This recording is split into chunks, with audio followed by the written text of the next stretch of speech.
গতকাল ভগবান শ্রীরামকৃষ্ণ দেবের ১৯০তম শুভ আবির্ভাব তিথি পালন হলো। রামকৃষ্ণ নামাঙ্কিত বিভিন্ন মঠ মিশন তো আছেই, প্লাস যারা যে সমস্ত প্রাইভেট সংগঠন আছে সেখানেও সেই তিথি পুজো এবং ঠাকুরের বিষয়ে বিভিন্ন আলোচনা গতকাল হয়েছে। তবে সেই উপলক্ষে আমাদের যেহেতু গতকাল বিভিন্ন ব্যস্ততা ছিল, আমরাও ঠাকুরের পূজা সমাপন করেছি। তবে সেই ঠাকুরের জীবনী আলোচনা তো, যেটা গঙ্গা জলে গঙ্গা পূজার মতন, সুতরাং আমরা একটু চেষ্টা করি মানে এই দেখা যাক যে অন্তত দেখুন এই বিভিন্ন তিথি বা তার যে রেশটা সেটাকে মানে বজায় রাখার জন্যে যে তা একটা সুন্দর আলোচনা, সুন্দর ভাবনা, এটা যদি আমাদের মধ্যে থাকে এতে কিন্তু আমাদের আধ্যাত্মিক জীবন আরও পরিপুষ্টি লাভ করে। সুতরাং সেইখানে যদি আমরা এই গঙ্গা জলে গঙ্গা পূজার মতন আজকের আমরা ব্রতী হয়েছি যে ঠাকুরের জীবনী আলোচনায়, এই যে আমরা যে সমস্ত গৃহী ভক্তরা আছি তাদের ভিতরে এটা সীমাবদ্ধ থাকবে। তবে সেখানে যেমন আমাদের ভিতরে আছেন ভারতীদি, তারপরে সুতপাদি, তারপরে আমাদের সুবলদা, সুনীলদা, এখন এতটার সময় তবে কৃষ্ণাদি, তারপরে প্রীতমের একটা আজকের সুন্দর বিষয় ছিল যে প্রীতম বললো যে ঠাকুরের জন্মতিথি গেল, একটু কাকু কথামৃত পাঠ করলে কেমন হয়। প্রীতম একটা সুন্দর জায়গা নির্বাচিত করেছি, তবে সেটা যদি সুযোগ হয় তবে নিশ্চয়ই এটা করা যাবে। তবে কথামৃতের ব্যাপার তো আমরা মোটামুটি যারা এই রামকৃষ্ণ নামাঙ্কিত সংগঠনের সাথে জড়িয়ে আছি, কথামৃত গ্রন্থটির সাথে অত্যন্ত সুপরিচিত এবং অনেকেই হয়তো এই গ্রন্থের ভিতর দিয়ে মানে বহুদূর পৌঁছে গেছেন। সুতরাং যাক, এই এদিকে কথা না বাড়ি আমরা বলছি আমাদের সূচিগুলোকে একটু আপাতত শুরু করে দিব। কথামৃত পাঠ দিয়ে আজকে ঠাকুরের জন্মতিথির স্মরণ মনন আমরা শুরু করব। কথামৃত থেকে পাঠ করছেন গড়িয়া রামকৃষ্ণ সেবা সংঘের সম্পাদক শ্রদ্ধেয় নিহারকান্তি ভট্টাচার্য মহাশয়। তব কথামৃতম তপ্ত জীবনম কবিভীরিতম কলমশাপহম সুবর্ণমঙ্গলম শ্রীমদাততম ভুবি গৃণন্তি ইয়ে হৃদা জনাঃ। কথামৃতের এটা তৃতীয় পরিচ্ছেদের তৃতীয় চতুর্থ পঞ্চম, হ্যাঁ এটা পঞ্চম পরিচ্ছেদের প্রথম খণ্ড। যারা এই যে আমাদের কথামৃত যে 5 ভাগে বিভক্ত যেটা, তার প্রথম খণ্ডের পঞ্চম পরিচ্ছেদ। এখানে ঠাকুর বলছে ভক্তির উপায়, মানে মাস্টার বিনীতভাবে জিজ্ঞেস করছেন যে ঈশ্বরে কি করে মন হয়।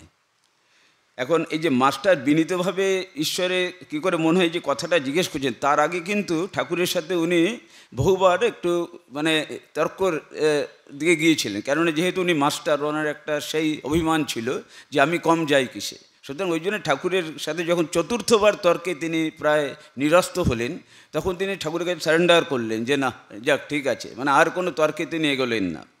সেইখানে তার পরের অংশ এই যে মাস্টার বিনীতভাবে ঈশ্বরে কি করে মন হয়। শ্রী রামকৃষ্ণ ঈশ্বরের নাম গুণগান সর্বদা করতে হয়, আর সৎসঙ্গ, ঈশ্বরের ভক্ত বা সাধু এদের কাছে মাঝে মাঝে যেতে হয়। সংসারের ভেতর ও বিষয় কাজের ভেতর রাত দিন থাকলে ঈশ্বরে মন হয় না, মাঝে মাঝে নির্জনে গিয়ে তার চিন্তা করা বড় দরকার। প্রথম অবস্থায় মাঝে মাঝে নির্জন না হলে ঈশ্বরে মন রাখা বড় কঠিন। কারণ দেখুন এই যে জায়গাটা মানে এত সুন্দর, এটা প্রীতমের যেটা বারবারই বলি যে খুব ভালো জায়গাটা ধরেছে। দেখুন আমরা তো প্রত্যেকেই গৃহী সংসারী, মানে কিভাবে আমরা মানে কোনো এত সহজ কথা কিন্তু আমরাই এটাকে মানে খুব জটিল করে ফেলি। মানে আমাদের যে সংসার জীবন যাত্রায় দেখুন না, মানে এত জড়তা, এত দুশ্চিন্তা, মানে এখন এইগুলি যদি একটু স্বাভাবিক হয়, একটু সহজ হওয়া যায়, এই যে যদি ঠাকুরের কথাগুলোকে যদি একটু মনে ধারণা করা যায়, তবে দেখা যাবে যে ওই জন্য বলছেন কি যে প্রথম অবস্থায় মাঝে মাঝে নির্জন না হলে ঈশ্বরে মন রাখা বড় কঠিন। প্রথম দিকটা খুব ইম্পর্টেন্ট, কেননা যদি এটা বেশ না তৈরি হয়, ওই যেমন ঠাকুর বলেছেন যে এই যে চারা গাছের কথা, মানে প্রথমে বেড়া দিতে হয়, তার মানে এটাও আমরা আসবো এখানে যে যখন চারা গাছ থাকে তখন তো চারিদিকে বেড়া দিতে হয়, বেড়া না দিলে ছাগল গরুতে খেয়ে ফেলে। ধ্যান করবে মনে কোণে বনে, আর সর্বদা সদসৎ বিচার করবে, ঈশ্বরই সৎ কিনা নিত্য বস্তু আর সব অসৎ কিনা অনিত্য। এই বিচার করতে করতে অনিত্য বস্তু থেকে মন ত্যাগ করবে। মাস্টার বিনীতভাবে সংসারে কীরকম করে থাকতে হয় খুব ইম্পর্টেন্ট কথা, মানে আসলে প্রতিটা জায়গায় এই সংসারে কিভাবে থাকতে হয়, আমরা প্রত্যেকেই গৃহ সংসারী, কীভাবে থাকবো, মানে সেটাই তুমি বলছেন, শ্রী রামকৃষ্ণ বলছেন যে দেখো সব কাজ করবে কিন্তু মন ঈশ্বরেতে রাখবে, স্ত্রী পুত্র বাপ মা সকলকে নিয়ে থাকবে ও সেবা করবে যেন কত আপনার লোক, কিন্তু মনে জানবে যে তারা তোমার কেউ নয়। কত গুরুত্বপূর্ণ কথা, দেখুন কত গভীর ভাব এখানে লুকিয়ে আছে। শুধু এটা ভাবতে হবে, মানে আমরা এখন সংসারে এমন জড়িয়ে পড়ছি কিন্তু কিছুতেই জানি ওটাই আমার ঠিক, এখন ওই জন্য আমরা এত যন্ত্রণায় বিদ্ধ হয়ে যাচ্ছি প্রতিনিয়ত। আবার কি বলছেন ঠাকুর, বড় মানুষের বাড়ির দাসীর মতো সব কাজ, দেখো বড় মানুষের বাড়ির দাসী সব কাজ করছে কিন্তু দেশে নিজের বাড়ির দিকে মন পড়ে আছে। আবার সে মনিবের ছেলেদের আপনার ছেলের মতো মানুষ করে, বলে আমার রাম আমার হরি, কিন্তু মনে বেশ জানে যে এরা আমার কেউ নয়। কচ্ছপ জলে চড়ে বেড়ায় কিন্তু তার মন কোথায় পড়ে আছে জানো, আড়ায় পড়ে আছে, যেখানে তার ডিমগুলি আছে। সংসারের সব কর্ম করবে কিন্তু আর ঈশ্বরে মন ফেলে রাখবে। কত সুন্দর সুন্দর এক একটা ঠাকুর উপমা দিয়েছেন, যে দেখুন মানে একটু যদি সহজভাবে আমরা সুন্দরভাবে চিন্তা করি তবে দেখা যায় যে আমাদের জীবনও কিন্তু আরও পরিমার্জিত পরিশ্রুত হতে পারে, তাই না? এই কচ্ছপের কথাটা এত সুন্দর যে মানে বলছেন যে তার মন পড়ে আছে আড়াতে, তাই না, কিন্তু মানে সে জলে চড়ে বেড়াচ্ছে। তেমনি সংসারে আমাদেরকে সেই সব কাজই করতে হবে, সংসার তো কাজ ছাড়া নেই। আপনি সংসারী হয়েছেন, আমরা সংসারী হয়েছি, আমাদের তো সংসারের কাজ করতেই হবে। ঈশ্বরে ভক্তি লাভ না করে যদি সংসার করতে যাও তাহলে আরও জড়িয়ে পড়বে, বিপদ শোক তাপ এসবে অধৈর্য হয়ে যাবে, আর যত বিষয় চিন্তা করবে ততই আসক্তি বাড়বে। তেল হাতে মেখে তবে কাঁঠাল ভাঙতে হয়, তা না হলে হাতে আঠা জড়িয়ে যায়।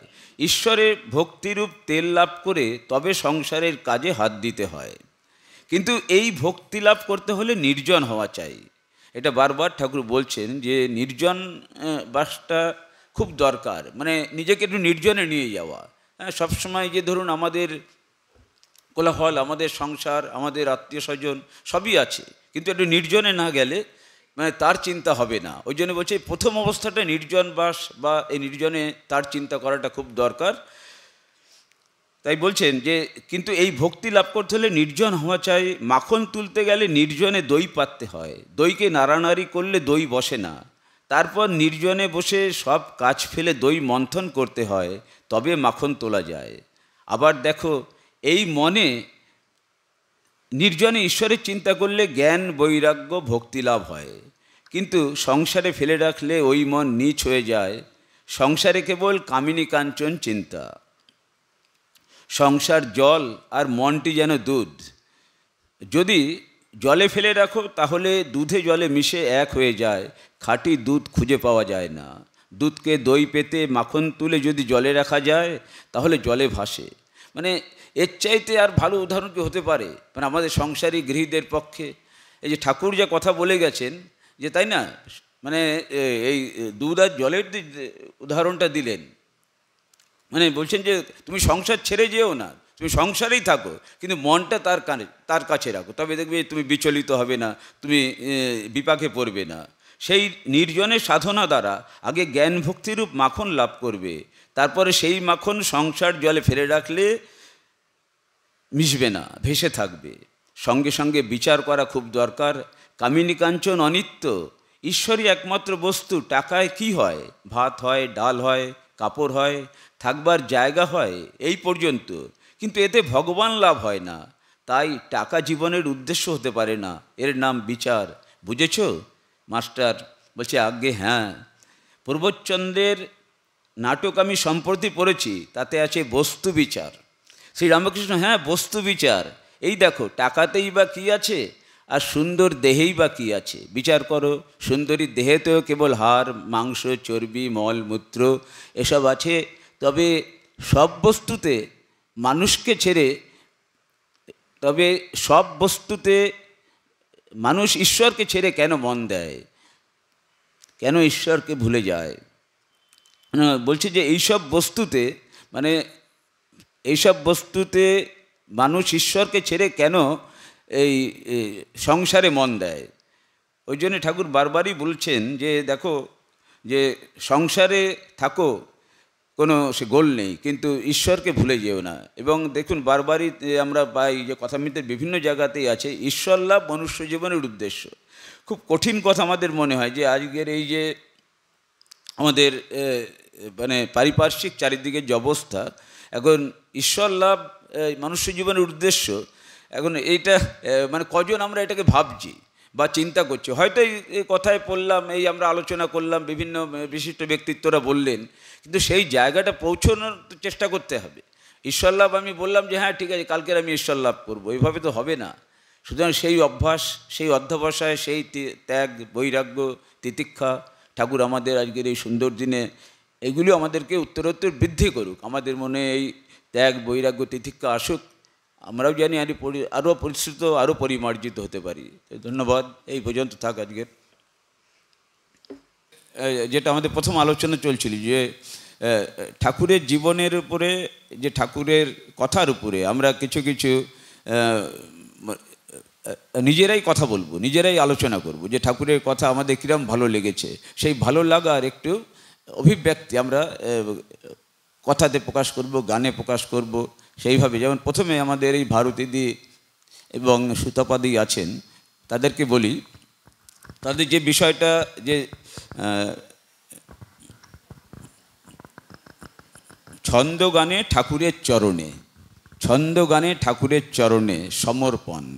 ভালো, এটা আপনারা শুরু করুন, তারপরে আমরা পরপর যারা বিভিন্ন বক্তা আছেন তবে তাদেরকে। ঠাকুরের 190তম শুভ জন্মতিথিতে আমাদের আভূমি লুণ্ঠিত প্রণাম জানিয়ে ছন্দ গানে নিবেদন করছি প্রভুর চরণে সমর্পণ।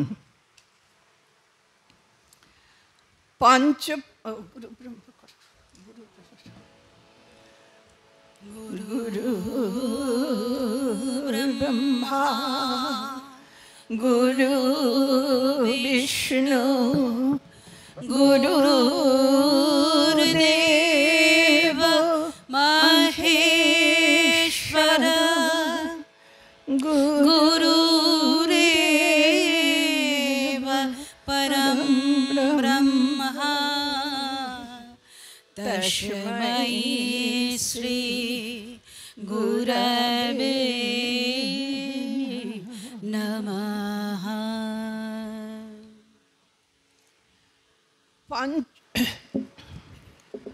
পঞ্চপ্রদীপ জ্বালাবো হে প্রভু, তোমারে করিতে আরতি। পঞ্চ ইন্দ্রিয় সরিয়া ধরাবো, পঞ্চশিখায় অগ্নি। মম প্রাণ জুড়ে আছো তুমি প্রভু, সত্য এ কথা জানি। করিব এ দেহ শুদ্ধ হে সখা, তোমারই সম্মুখে জ্বলি। জানি চিতার আগুনে হবে নিঃশেষ শুধু এই স্থূল দেহ, তাহারই পূর্বে জ্বলে উঠুক মম অনিত্য এই দেহ। চক্ষু ভরিয়া শিখার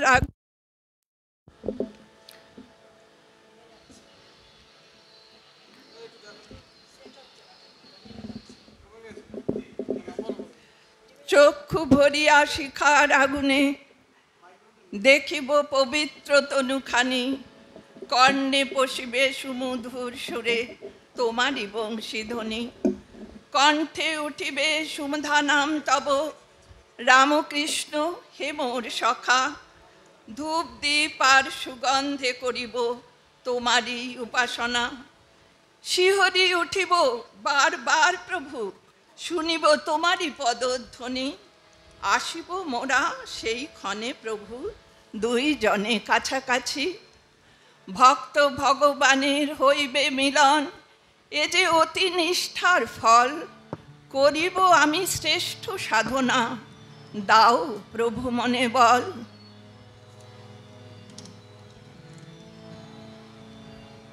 দীনবন্ধু করুণা সিন্ধু, তুমি আমার প্রাণ হে। দীনবন্ধু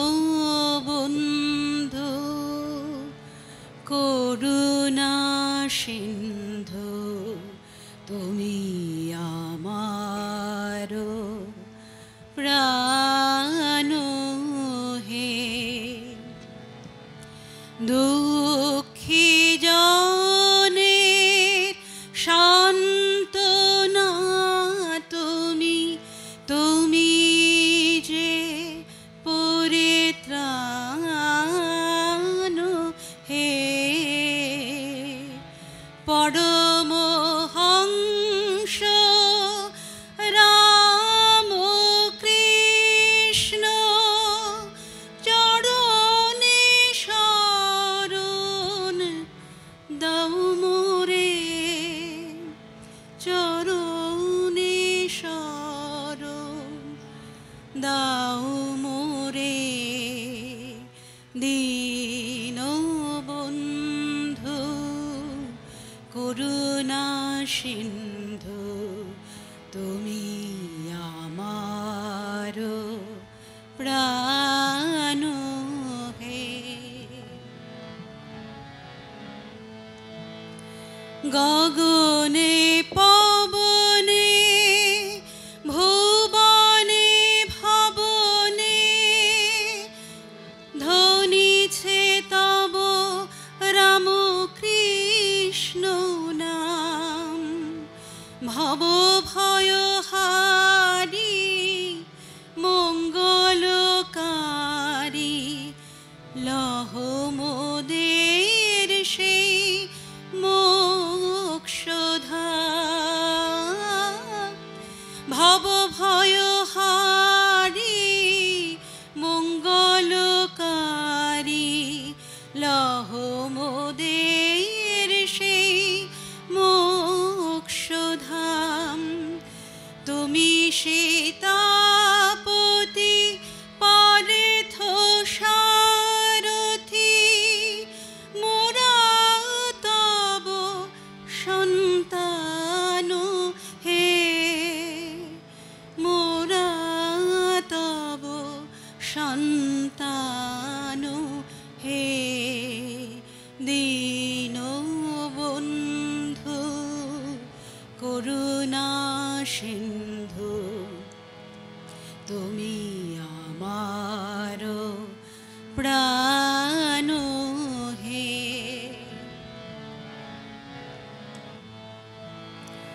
ধুলিতে মাখা করুণা তোমার, বাতাসে তব নামের সুধা।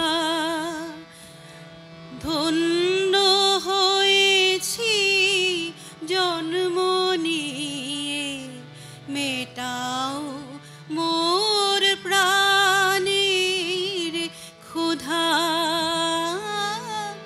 ধন্য হয়েছি জন্ম নিয়ে, মেটাও মোর প্রাণের ক্ষুধা। পরমহংস রাম কৃষ্ণ চরণে শরণ দাও মোরে, চরণে শরণ দাও মোরে। দীনবন্ধু করুণা সিন্ধু তুমি আমার প্রাণ হে। দুঃখী জনের সান্ত্বনা তুমি, তুমি হে পরিত্রাণ হে। পরমহংস রাম কৃষ্ণ চরণে শরণ দাও মোরে, চরণে শরণ দাও মোরে। দীনবন্ধু করুণা সিন্ধু তুমি আমার প্রাণ।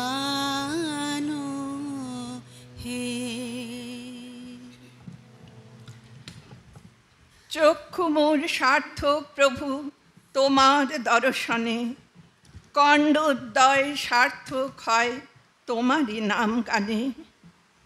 কি আছে মোর সকলই যে তোমার দয়ার দান, অনুভবে সদাই তুমি জুড়ে আছো মন প্রাণ। চন্দ্র সূর্য গ্রহ তারা সবই যে তোমার রূপ, নিঃশ্বাস প্রশ্বাসে বহে বাতাস তোমারই তা স্বরূপ। স্থলে জলে অন্তরিক্ষে তোমারই ঘটে প্রকাশ, সব কিছুতেই আছো তুমি বিশ্ব পারাবার।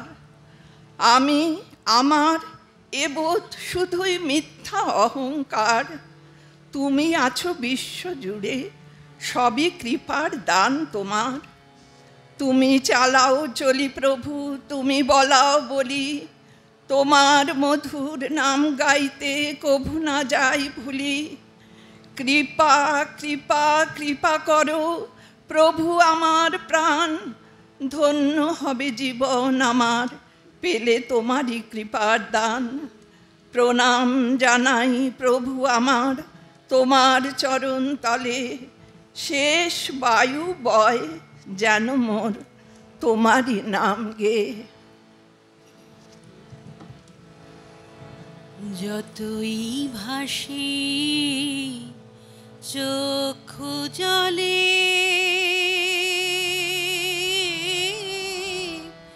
দূরে ততই যাও গো সরে। কোথায় তুমি প্রভু আমার, কোথায় যাও চলে। আমি ভাসি চক্ষু জলে রে মন, ভাসি চক্ষু জলে।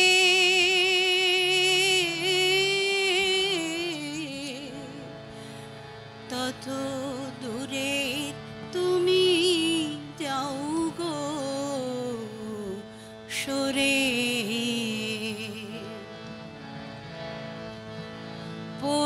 পরিভূমির অতলে তলে ছুটে যাই বাহু তুলে।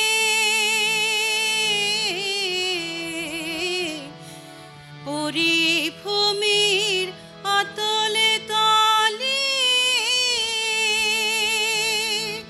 আমি ছুটে যাই বাহু তুলে। নয়ন ভরে দেখাও তোমার মোহন বংশীর, দেখা দাও প্রভু মোরে ভাসি চক্ষু জলে। আমি ভাসি চক্ষু জলে, আমি ভাসি চক্ষু জলে। যতই ভাসি চক্ষু জলে,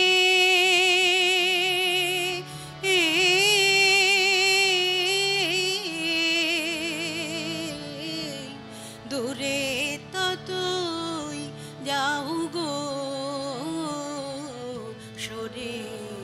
কোথায় তুমি প্রভু আমার, কোথায় যাও চলে।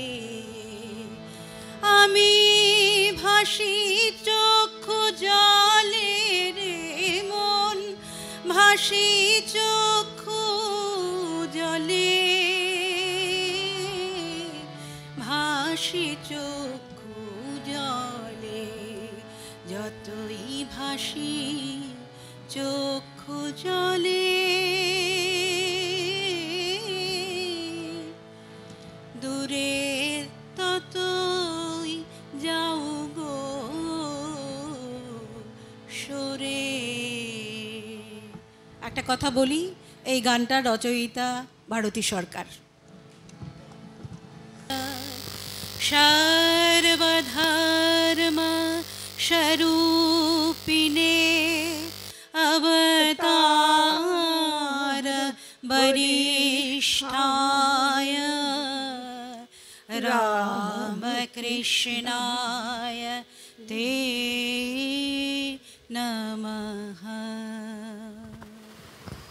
হ্যালো, এতক্ষণ আমরা শুনছিলাম ছন্দ গানে শ্রী রামকৃষ্ণ চরণে সমর্পণ। পরিবেশনায় ছিলেন শ্রীমতী ভারতী সরকার এবং শ্রীমতী সুতপা সাহা। এবারে আমরা আবার ঠাকুরের জীবনী আলোচনায় চলে যাব। এবারে ডাকবো শ্রীমতী কৃষ্ণা ঘোষ চৌধুরী। শ্রীমতী কৃষ্ণা ঘোষ চৌধুরী, দিদি একটু জায়গা করে দিতে হবে, কৃষ্ণা দিয়ে আসবেন এখানে। আচ্ছা, তারপরে আমাদের সুনীলদা, আমাদের আপনি একটু সংক্ষিপ্ত বলুন। তারপরে আমাদের এই দিদি আছেন শ্রীমতী কল্পনা রায়। ভাবে তো কেউ ঠাকুরকে বুঝলো না। তুমি যদি একটু ঠাকুরের সম্বন্ধে কিছু লিখে যাও তাহলে পরবর্তী প্রজন্মের বড় উপকার হয়। তখন স্বামীজি আঁতকে উঠেছিলেন, বলছেন তুমি আর যত বড় আদেশ আমাকে করো, যত দুঃসাহসিক কাজ দাও আমি করব, কিন্তু ঠাকুরের সম্বন্ধে বলার কোনো আমি সেই জায়গায় সেই পর্যায়েই আমি পৌঁছাইনি।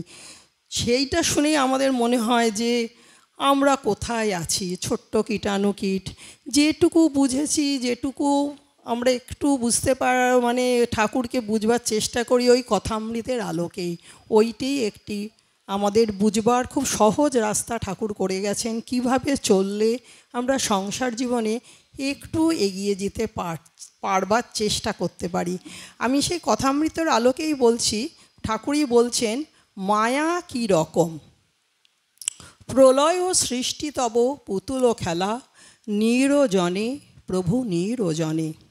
কেন আমরা ঈশ্বর বা ভগবানকে দেখতে পাচ্ছি না? আমরা তো সবাই ভগবানকে দেখবার জন্য একটু চেষ্টা করি, খুব আগ্রহ করে চাই, কিন্তু কেন পাচ্ছি না সেইটাই ঠাকুর খুব সহজে বুঝিয়ে দিচ্ছেন। কেন আমরা ঈশ্বর বা ভগবানকে দেখতে পাচ্ছি না? কারণ তাকে দেখবার জন্য আগ্রহ সবার কেন? হিন্দুরা বলেন মায়ার জন্য আমরা তাকে দেখতে পাচ্ছি না, এই মায়া। ঠাকুর বলছেন ভগবান সকলের চেয়ে কাছে, তবু এই মায়া আবরণের জন্যই তাকে তুমি দেখতে পাচ্ছ না। এটি কথামৃতের প্রথম পর্বেই আছে। মায়া সম্বন্ধে বলা হচ্ছে, মায়া হচ্ছে গিয়ে কুহক, মানে জাদু, মহামায়া, এই জন্যই নাম হয়েছে। মহামায়া যেন আমাদের সেই রকম জাদু করে বশ করে রেখেছেন। সাধারণ মানুষ তো দূরের কথা, ব্রহ্মা বিষ্ণু পর্যন্ত তার মায়ায় আবদ্ধ হয়ে যান। এমনই এই মায়ার শক্তি। উদাহরণ দিয়ে বোঝানো হচ্ছে এই মায়া কেমন। গুটি পোকার সাথে মায়াকে তুলনা করা হচ্ছে। এদের মুখ থেকে একটা লালা বের হয়, সেই লালা দিয়ে জাল তৈরি করে সেই জালের মধ্যে ঢুকে এরা বসে থাকে। সেই জাল থেকে এরা ইচ্ছে করলে পালাতেও পারে না। কিন্তু আমরা মায়ায় বদ্ধ গুটি, নিজেদের সৃষ্ট জালে নিজেরাই আমরা আবদ্ধ হয়ে আছি। চেষ্টা করেও আমরা পালাতে পারছি না। মায়া আমাদের বেঁধে রেখেছে। ঠাকুর তাই বলছেন, মায়াতে এমনই মানুষ অজ্ঞান হয় যে পালাবার পথ থাকলেও পালাতে পারে না। এটাই সবচেয়ে মর্মান্তিক। এই জন্যেই বলা হয় কুহক। সম্মোহিত করে আছে, মুক্তির দ্বার খোলা রয়েছে, বুঝতে পারছি না। অন্তরে রয়েছেন ভগবান, দেখতে পাচ্ছি না। দেখবার ইচ্ছে বা উদ্যোগও হচ্ছে, কিন্তু আমরা তাকে দেখতে পাচ্ছি না। ওই সব মায়া। ওই আমাদের নিহারবাবু প্রথম কথামৃতে এইটাই বলছিলেন, সব আমরা মায়ায় বদ্ধ। শাস্ত্রে আছে মায়ার দুটো শক্তি, একটা আবরণী শক্তি আর একটা বিক্ষেপী শক্তি। মায়া আবরণ করে রাখে, যেমন আকাশে সূর্য আছে কিন্তু মেঘ রয়েছে বলে দেখতে পাচ্ছি না। মায়া তেমনি আবরণ করে রাখে। কাকে আবরণ করে রাখে? আমার ভেতরে যিনি রয়েছেন সেই অন্তর্যামীকে। এমন নয় যে তিনি কখনো আছেন কখনো নেই, তা নয়, সব সময় তিনি রয়েছেন আমার অন্তরে, কিন্তু মায়ার জন্য একটা যেন আবরণ পড়েছে তাঁর ওপর, তাকে দেখতে পাচ্ছি না। মায়ার আর একটা লক্ষণ হচ্ছে বিক্ষেপ। মায়ার জন্য আমরা ভুল দেখছি। যেমন রাস্তায় একটা দড়ি পড়ে রয়েছে, অন্ধকারে সাপ বলে আমরা চেঁচিয়ে উঠলাম, আলো আনলে দেখা গেল সাপ নয়, এটা দড়ি, মানে রজ্জুতে স্বল্প ভ্রম হয়েছিল আমার। তেমনি মায়ার জন্য আমরা ভুল দেখি, ভুল বুঝি। ঠাকুর তাই বলছেন, মায়াতে সৎকে অসৎ, অসৎকে সৎ বোধ হয়। গল্প আছে, ঠাকুর তো সমস্ত জিনিসই উপমার মাধ্যমে বুঝিয়ে বলছেন, গল্পে বলছেন। নারদ একবার শ্রীকৃষ্ণের কাছে জানতে চাইলেন মায়াটা কী রকম। শ্রীকৃষ্ণ বললেন, আচ্ছা তুমি আগে আমার খাওয়ার জন্য একটু জল নিয়ে এসো। নারদ কাছাকাছি একটা গ্রামে গেলেন জল আনতে। সেখানে এক মহিলার সঙ্গে তার দেখা, তার সঙ্গে খুব ভালো লেগে গেল তাকে বিয়েও করলেন, সন্তান সন্ততিও হলো, তাদের নিয়ে খুব আনন্দে আছেন। এমন সময় হঠাৎ সে দেশে বিরাট এক বন্যা এলো, ঘর বাড়ি ভেসে গিয়েছে। নারদ তার স্ত্রী পুত্র কন্যাদের নিয়ে ভেসে চলছেন। দেখতে দেখতে জলের তোরে দেখছেন ছেলেমেয়েরা কোথায় ভেসে গেল, তার স্ত্রীও কোথায় চলে গেল, নিজেও জলে হাবুডুবু খাচ্ছেন। ঠিক সেই সময় যেমন মানুষ যখন হাবুডুবু খায় তখনই তো ভগবানকে স্মরণ করে, সেই সময় তার মনে হলো যেন বলছেন, নারদ শুনতে পেলেন শ্রীকৃষ্ণের কণ্ঠস্বর, কই নারদ, আমার জল কোথায়? তখন তার চমক ভাঙল নারদের, বুঝতে পারলেন শ্রীকৃষ্ণের কাছে জানতে চেয়েছিলেন মায়া কী রকম। তিনি দেখিয়ে দিলেন, এই হচ্ছে মায়া। মায়ার সম্বন্ধ এই জন্যই বলা হয় অঘটন ঘটন পটিয়েসি।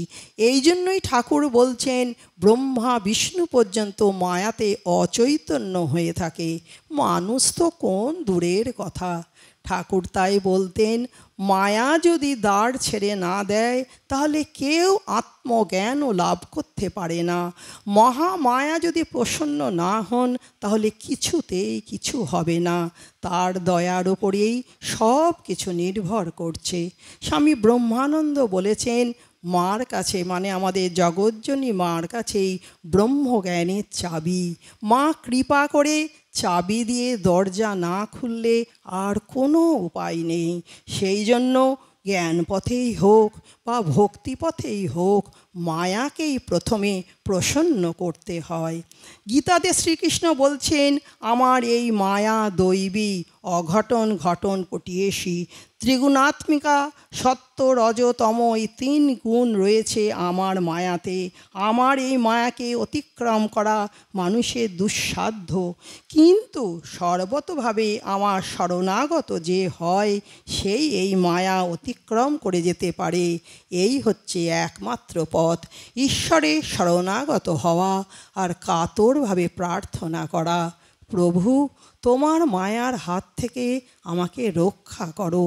শ্রীরামকৃষ্ণ দেবতাই প্রার্থনা করছেন, তোমার ভুবন মোহিনী মায়ায় আমাকে ভুলিও না। আজকের এই পবিত্র দিনে ঠাকুরমা স্বামীজির কাছেও আমাদের আকুল আবেদন, তিনিও যেন আমাদের এই মায়ার জাল থেকে কাটিয়ে আমাদের স্বস্বধামে নিয়ে যান। হরি ওম তৎসৎ। শ্রীরামকৃষ্ণার্পণমস্তু। এতক্ষণ বক্তব্য রাখলেন শ্রীমতী কৃষ্ণা ঘোষ চৌধুরী। অত্যন্ত সুন্দর আলোচনা। মানে আমাদের দেখুন, আমরা যেহেতু সব গৃহী ভক্ত, মানে আমরা কি করে আরও উন্নীত হতে পারি। খুব সুন্দর এই মায়ার সম্বন্ধে উনি যে আলোচনা করলেন ঠাকুরের কথার ইয়েতে। কারণ আসলে ঠাকুর বলছেন যে দেখো শরণাগতি, এই কলিতে শুধু শরণাগতি, তার শরণ মনন, ব্যাস, তবেই আমরা হয়তো তরি পার হতে পারবো। আচ্ছা, এবারে শ্রী সুনীল কুমার রায়, শ্রী সুনীল কুমার দাস।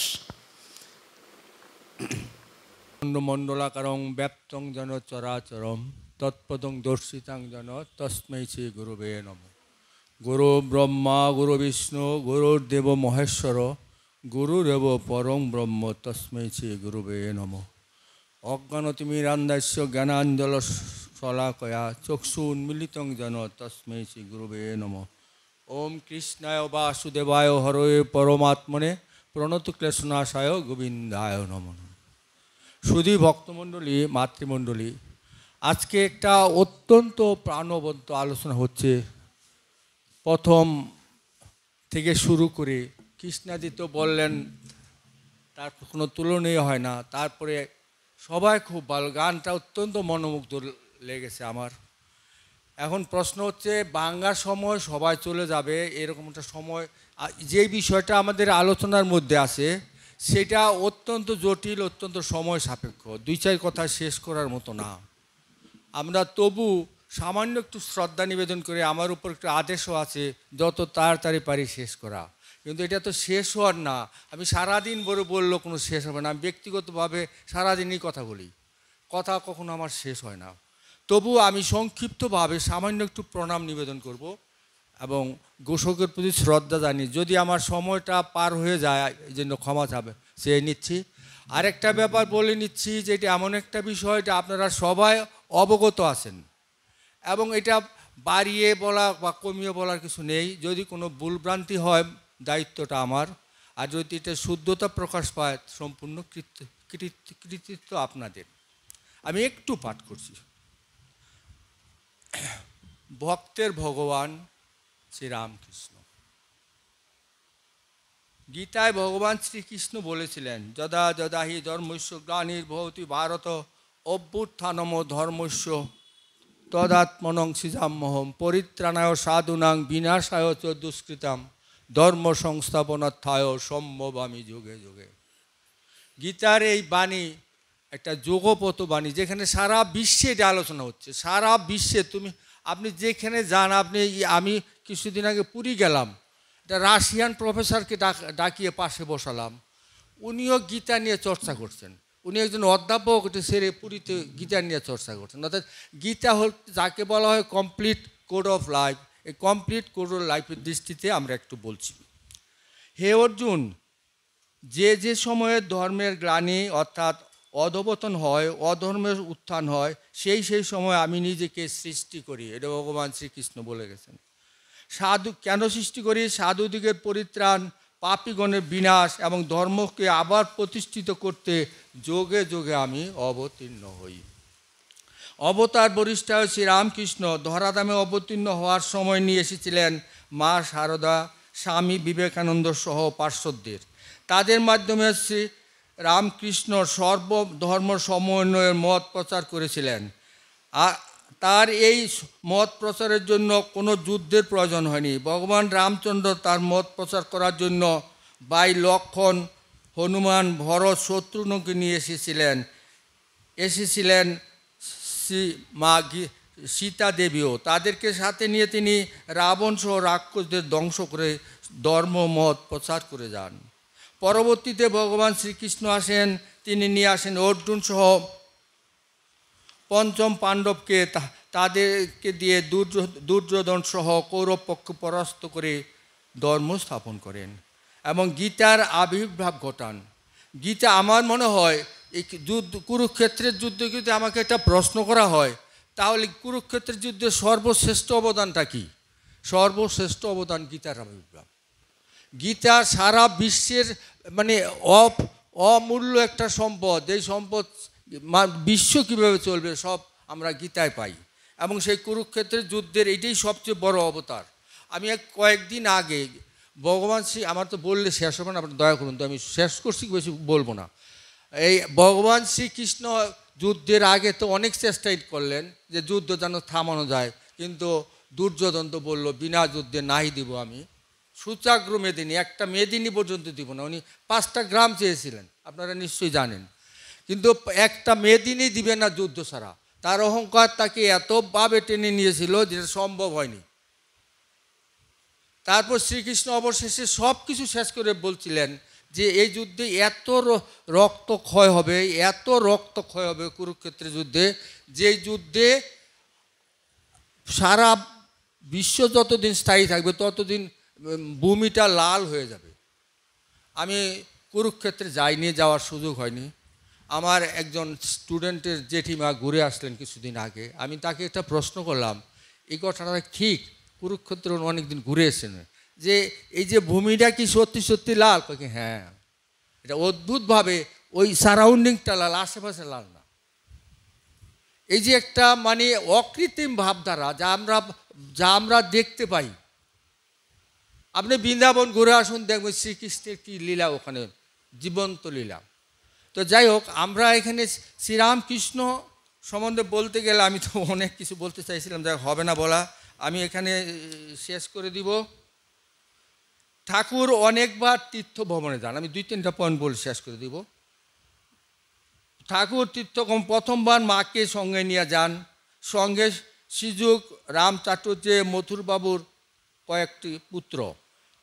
তিনি সেবা বৈদ্যনাথ, দর্শনাথ, কাশীধাম ও প্রয়াগ দর্শন করেছিলেন। সনটা ছিল 1863। দ্বিতীয়বার তীর্থভ্রমণ করেন প্রথমবারের 5 বছর পরে 1868 সালে। সেবার সঙ্গে নিয়েছিলেন মথুরবাবু, তার স্ত্রী জগদম্বা দাসী।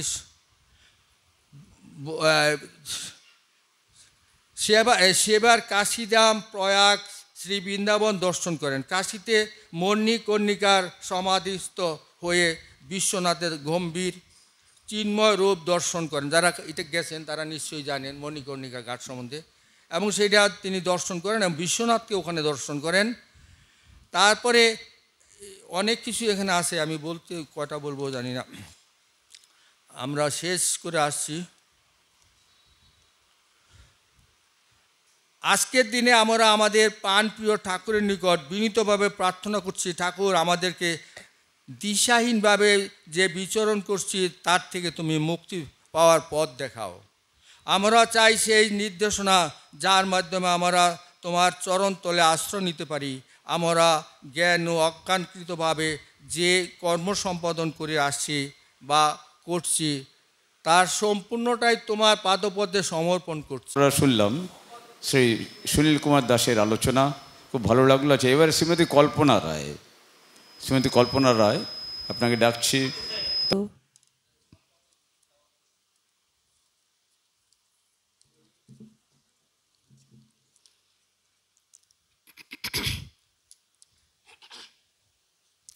তুমি বন্ধু, তুমি নাথ নিশিদিন, তুমি আমার। তুমি বন্ধু, তুমি নাথ নিশিদিন, তুমি আমার। স্বামী বিবেকানন্দ আমেরিকার বিভিন্ন প্রসাদে স্বামী বিবেকানন্দ আমেরিকার বিভিন্ন প্রসাদে, আমার উচ্চারণটা ঠিক আসছে না, ভগবান, বিভিন্ন প্রসাদে,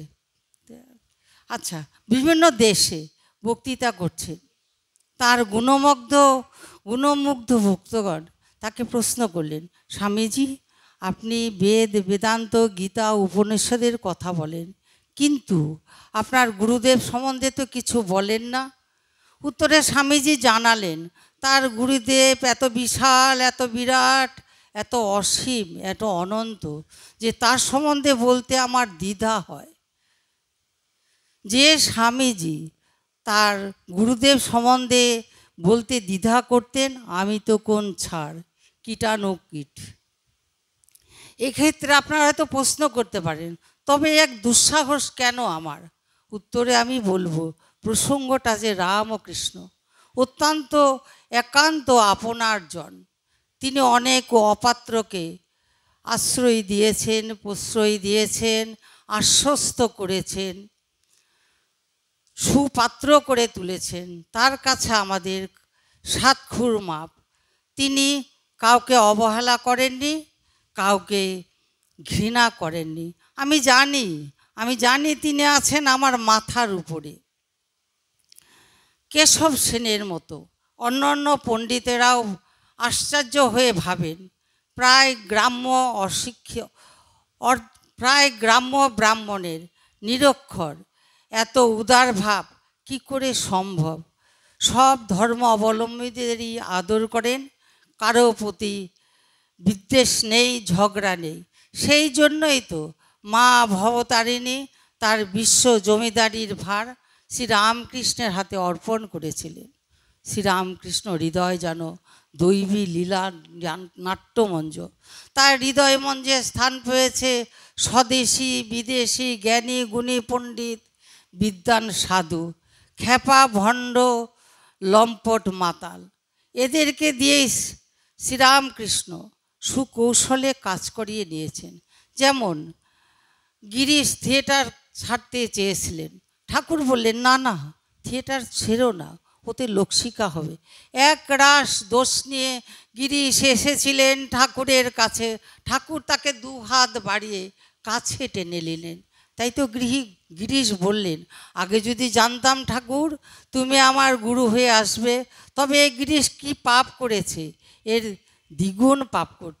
শুধু কি তাই, একদিন গঙ্গায় নেমে মা গঙ্গাকে বলেছিলেন, গঙ্গা তুমি মনে করো না তোমায় স্পর্শ করে আমি পবিত্র হতে এসেছি, বরং আমায় স্পর্শ করে তুমি পবিত্র হলেন। কারণ সেই সচ্চিদানন্দ ব্রহ্ম ভগবান শ্রীরামকৃষ্ণ আমায় স্বয়ং স্পর্শ করেছিলেন।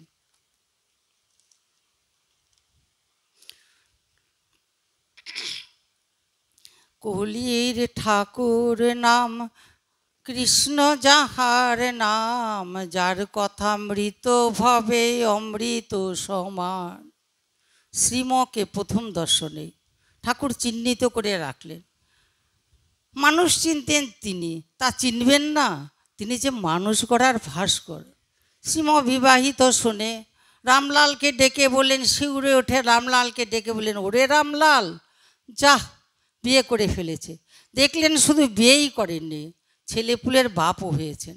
তাই ভাবলেন একে আর সংসার ছাড়িয়ে আনা চলবে না, সংসারে রেখে একে দিয়ে কাজ করিয়ে নিতে হবে। তাই ভবিষ্যৎ প্রজন্মের কথা শুনে ভেবে শ্রীমকে দিয়ে তৈরি করালেন কথামৃত। কথামৃত যেন এক অনবদ্য মন্দির, এক যথার্থ তপবন, এক জাগ্রত তীর্থ। কথামৃত বেদ বেদান্তের নির্যাস। কালে মন্দির জীর্ণ হয়, কিন্তু কথামৃতর দেওয়াল পড়ে ভেঙে পড়ার কোনো সম্ভাবনাই নাই। কথামৃত ভগবানের দেওয়া জ্ঞানের প্রসাদ। বাস্তবিক কথামৃত সাগর, শ্রীরামকৃষ্ণ ভাব সমুদ্র।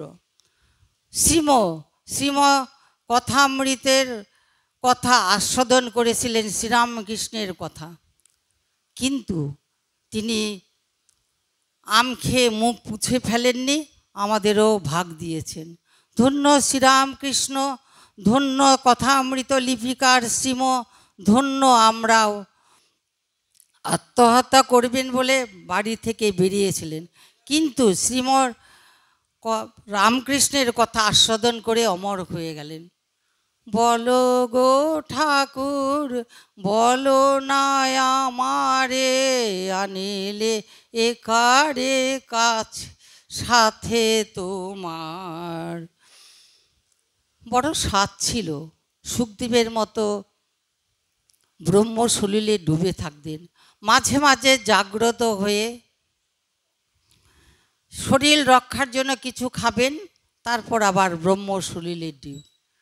তার জীবনধন অক্ষর পুরুষ। শ্রীরামকৃষ্ণ এতে বিরক্ত হয়ে বললেন, ছি ছি, আমি তো ভেবেছিলাম তুই একটা বিরাট বটবৃক্ষের মতো হবি, তোর ছায়ায় হাজার হাজার লোক আশ্রয় পাবে, তা না হয়ে তুই নিজের মুক্তি চাইছিস। এ তো অতি তুচ্ছহীন কথা। না রে, অত ছোট নজর করিসনি। যুগ সন্ধিক্ষণে ক্ষেত্র কাশীপুর উদ্যান বাটিতে এক বিশিষ্ট দিনে নরেন্দ্রনাথ দত্ত ব্রহ্মসলিলে ডুবে গেলেন। আজন্মা কাঙ্ক্ষিত স্বপ্নপূরণ হলো প্রাণ ভরে। দেহ নিস্পন্দ, অচল অটল স্থির। বুড়ো গোপাল দাদা চিৎকার করে ছুটে গেলেন ঠাকুরের কাছে, নরেন মরে গেছে। ঠাকুর চুপ করে শুনলেন, গম্ভীর মুখে বললেন, থাক শালা, এইভাবেই, এর জন্যই তো এত ব্যস্ত হচ্ছিলেন। পরে মজা করে বললেন, কিরে আজ তো মা তোর সব দেখিয়ে দিয়েছেন, কিন্তু চাবি কিন্তু রইল আমার হাতে। এখন সব কাজ করে যেতে হবে, যেদিন কাজ শেষ হবে সেদিন চাবি খুলে দেব। নরেন্দ্রনাথ এক নূতন জীবনে প্রবেশ করলেন। শ্রীরামকৃষ্ণের দুটি কথা লক্ষণীয়, এক বিশাল বটবৃক্ষের মতো হবি, আর চাবি কিন্তু রইল আমার হাতে।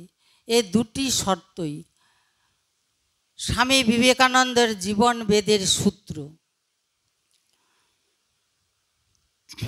কাজে জীব কল্যাণের কাজে মেতে রইলেন শ্রীরামকৃষ্ণ। নরেন্দ্রনাথ, তার আর সুখদেব হওয়া হলো না।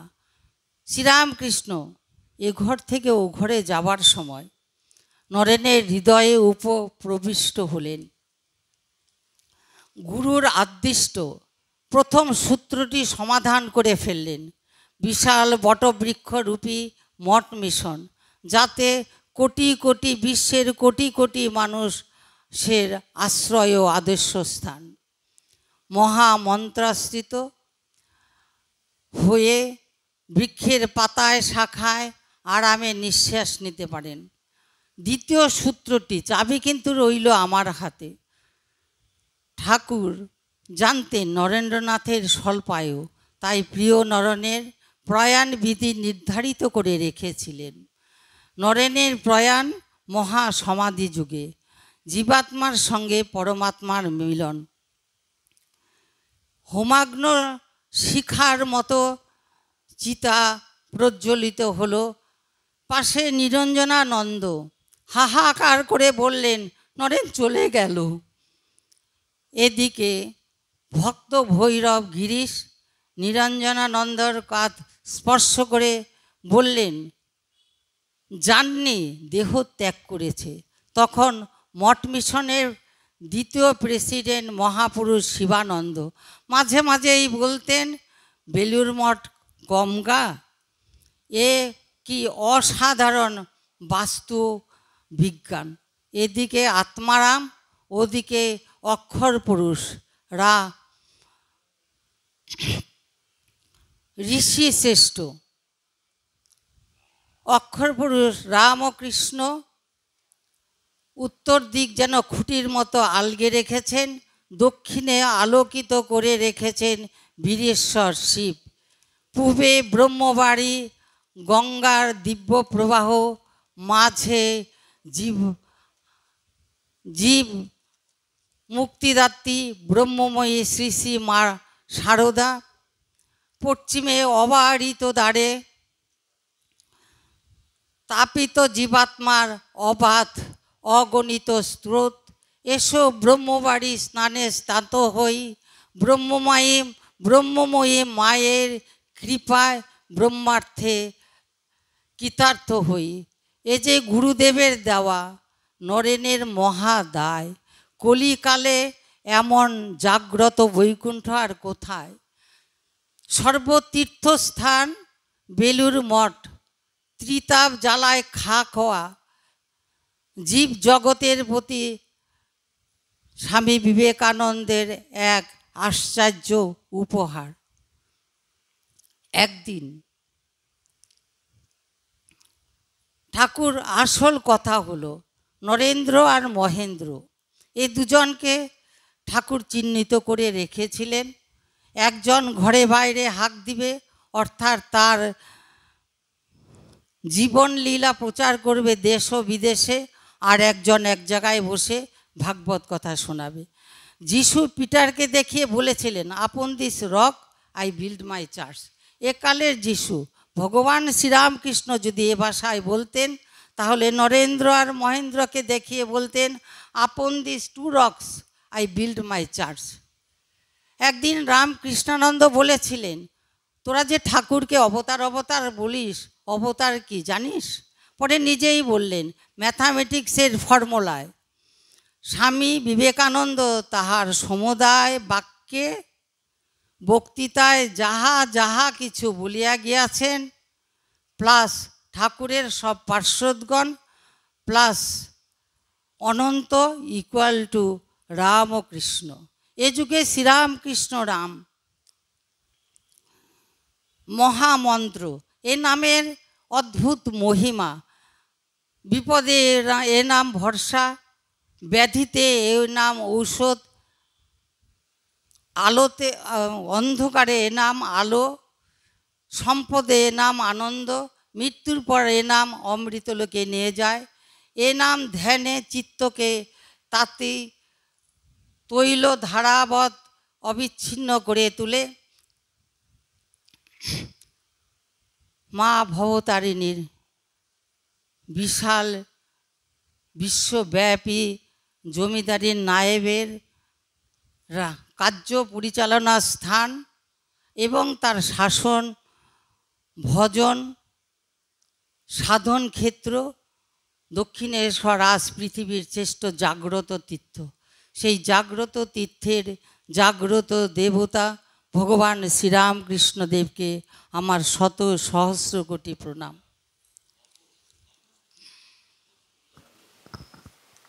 তুমি তো আনন্দ লোক জুড়াও প্রাণ নাশ শোক, তুমি তো আনন্দ লোক জুড়াও প্রাণ নাশ শোক, তাপহরণ তোমার চরণ অসীম শরণ দীন জনার। নমস্কার। ঠাকুরের আলোচনায় এতক্ষণ ছিলেন শ্রীমতী কল্পনা রায়। এবারে আমরা আমাদের শেষ আকর্ষণ শ্রী প্রীতম ব্যানার্জি। শ্রী প্রীতম ব্যানার্জিকে একটু ডাকবো। জানি আপনাদের দেরি হয়ে যাচ্ছে, তবে বলছি যে একটু আর মানে মিনিট 10 ওই জন্য বলছি যে একটু থাকুন আমাদের সাথে। ঠিক আছে, ঠিক আছে।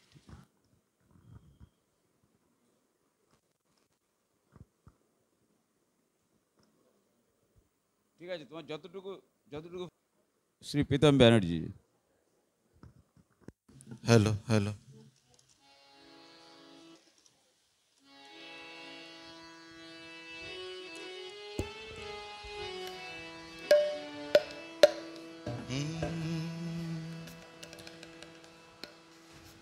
ঠাকুর মা স্বামীজির রাতুল চরণে ভুলুণ্ঠিত প্রণাম নিবেদন করি।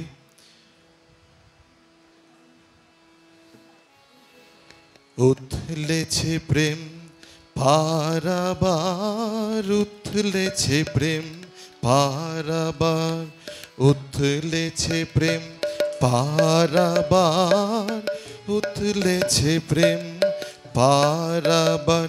তোরা আয় না ছুটে ভবের মুটে,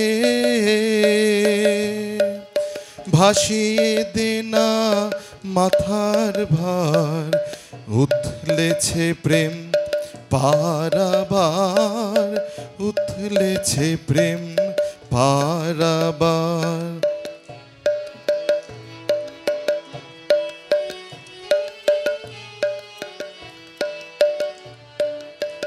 যার লেগেছে বোঝা তার হয়েছে সোজা,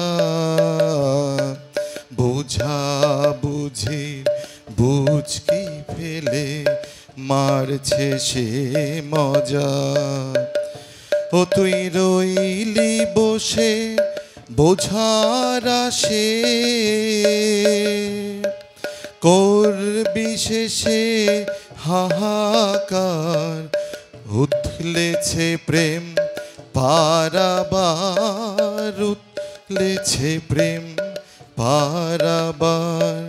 প্রেম সাগরে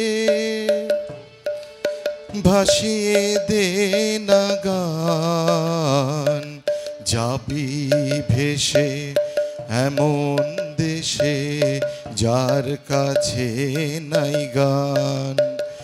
ও তোর চন্দ্র সূর্য ধ্বংস হলেও হয় না সেথায় অন্ধকার, উঠলেছে প্রেম পারাবার, উঠলেছে প্রেম পারাবার।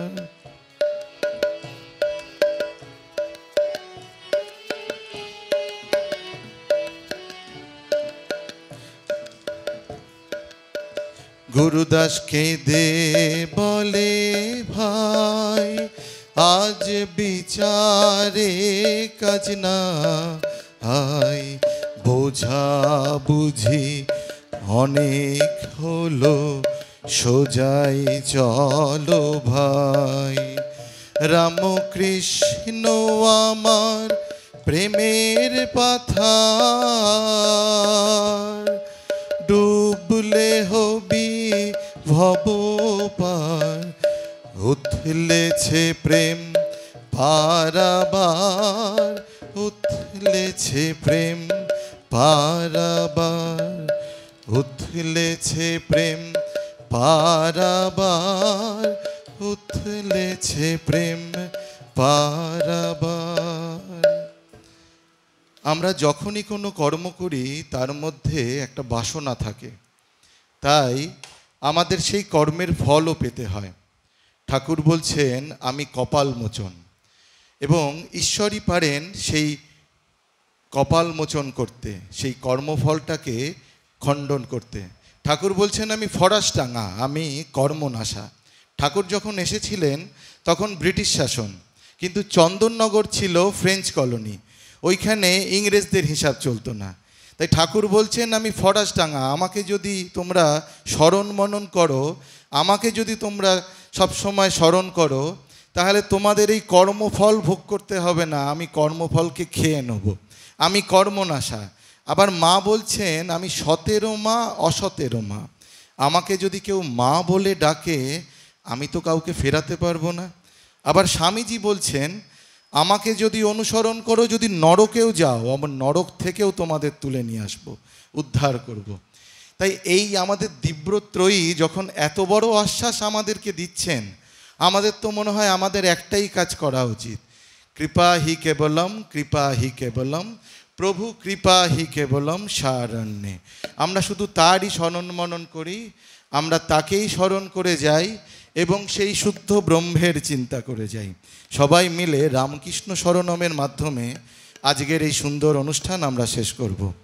রামকৃষ্ণ শরণম, রামকৃষ্ণ শরণম, রামকৃষ্ণ শরণম শরণ্যে, প্রভু রামকৃষ্ণ শরণম, রামকৃষ্ণ শরণম, রামকৃষ্ণ শরণম शरण्ये, प्रभु कृपा हि केवलम, कृपा हि केवलम, कृपा हि केवलम शरण्ये, प्रभु कृपा हि केवलम, कृपा हि केवलम, कृपा हि केवलम शरण्ये।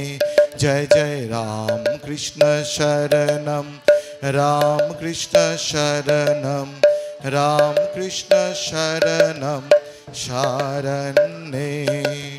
शरणागतो हम, शरणागतो हम, शरणागतो हम शरण्ये, प्रभु शरणागतो हम, शरणागतो हम, शरणागतो हम शरण्ये।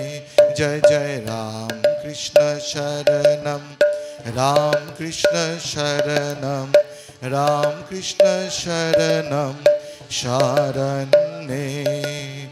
शरणागतो हम, शरणागतो हम, शरणागतो हम शरण्ये। जय जय राम कृष्ण शरणम, राम कृष्ण शरणम, राम कृष्ण शरणम शरण्ये। नमो श्री गुरवे, नमो श्री गुरवे, नमो श्री गुरवे, नमो नमो, नमो श्री गुरवे, नमो श्री गुरवे, नमो श्री गुरवे, नमो नमो। जय जय राम कृष्ण शरणम राम कृष्ण शरणम राम कृष्ण शरणम शरण्ये राम कृष्ण जय जय राम कृष्ण जय जय राम कृष्ण जय जय राम कृष्ण जय जय राम कृष्ण जय माँ जय माँ जय माँ जय माँ जय माँ जय माँ जय माँ जय माँ जय माँ जय माँ जय माँ जय माँ जय माँ जय माँ जय माँ जय माँ स्वामी जी जय स्वामी जी जय स्वामी जी जय स्वामी जी जय स्वामी जी जय स्वामी जी जय स्वामी जी जय स्वामी जी राम कृष्ण शरणम राम कृष्ण शरणम राम कृष्ण शरणम शरण्ये प्रभु कृपा ही केवलम कृपा ही केवलम कृपा ही केवलम शरण्ये प्रभु शरणागतो हम शरणागतो हम शरणागतो हम शरण्ये जय जय राम कृष्ण शरणम राम कृष्ण शरणम राम कृष्ण शरणम शरण्ये जय जय राम कृष्ण शरणम राम कृष्ण शरणम राम कृष्ण शरणम शरण्ये जय जय राम कृष्ण शरणम राम कृष्ण शरणम राम कृष्ण शरणम शरण्ये जय श्री गुरु महाराज जी की जय जय महामाई की जय जय स्वामी जी महाराज जी की जय जय गंगा माई की जय।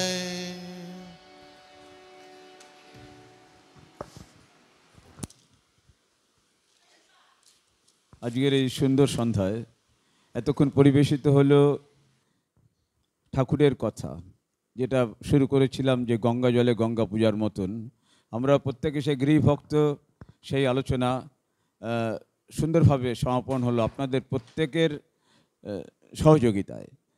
হ্যাঁ ঠিক আছে। সেই সুবল বেরার বাড়িটা হলো বৈশালী পার্ক যে ক্লাবটা